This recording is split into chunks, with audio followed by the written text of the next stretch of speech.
এই ইন্টারিম গভর্নমেন্টের প্রধান ইউনূস আমাদের সদস্য সচিব আক্তার হোসেন এবং যুগ্ম সদস্য সচিব তাসনিম যারাকে ইউএন মিশনে নিয়ে গিয়েছেন, কিন্তু সেখানে নিয়ে তারা লীগের সামনে আমাদের গণঅভ্যুত্থানের নেতৃবৃন্দকে ছেড়ে দিয়েছেন।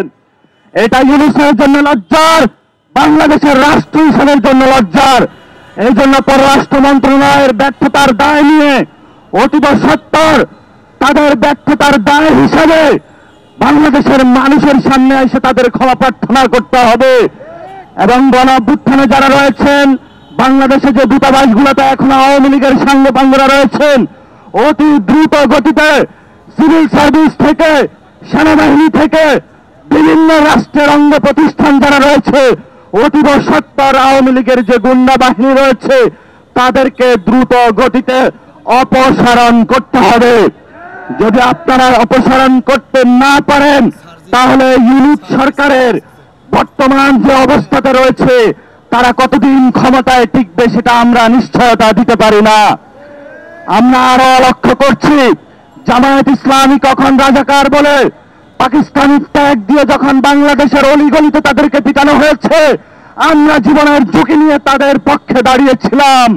যে বাংলাদেশে মানুষের মানবিকার প্রশ্নে আমরা দাঁড়িয়েছিলাম, কিন্তু আজকে আমরা দুঃখ ভরে দেখতে পাচ্ছি, যখন গণঅভ্যুত্থানের নেতৃবৃন্দের উপরে হামলা হচ্ছে, বাংলাদেশের অলিতে গলিতে লীগ ঘোরাফেরা করছে, তখন তারা মুখে কুলু পেটে বসে আছে।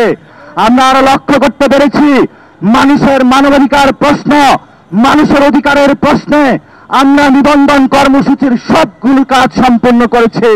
নির্বাচন কমিশনের কাছে গিয়ে আমরা বলেছিলাম যে শাপলা প্রতীক পেতে আইনি কোনো বাধা আছে, তারা আমাদের প্রশ্নের উত্তর দিয়েছে আইনি কোনো বাধা নেই। কিন্তু কেন প্রতীক পাবো না, সেই প্রশ্ন তারাও মুখে কুলু পেটেছে। এজন্য আমরা বলি, সর্ব জায়গায় ষড়যন্ত্রের গন্ধ পাচ্ছি।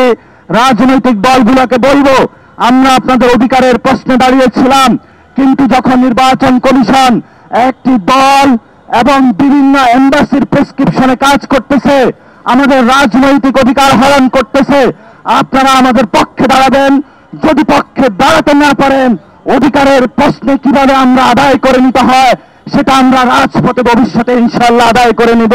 তবে বাংলাদেশের মানুষের সম্মুখে বিএনপির আজকে মহাসচিব যে বক্তব্য দিয়েছেন, জামাত যে নিশ্চুপ ভূমিকা পালন করছে, অন্যান্য অপরাপর যে দলগুলো নিশ্চুপ ভূমিকা পালন করছে, বাংলাদেশের ইতিহাসে এই কম্প্রোমাইজিং পলিটিক্সটা ইতিহাসের স্বর্ণাক্ষরে লেখা থাকবে।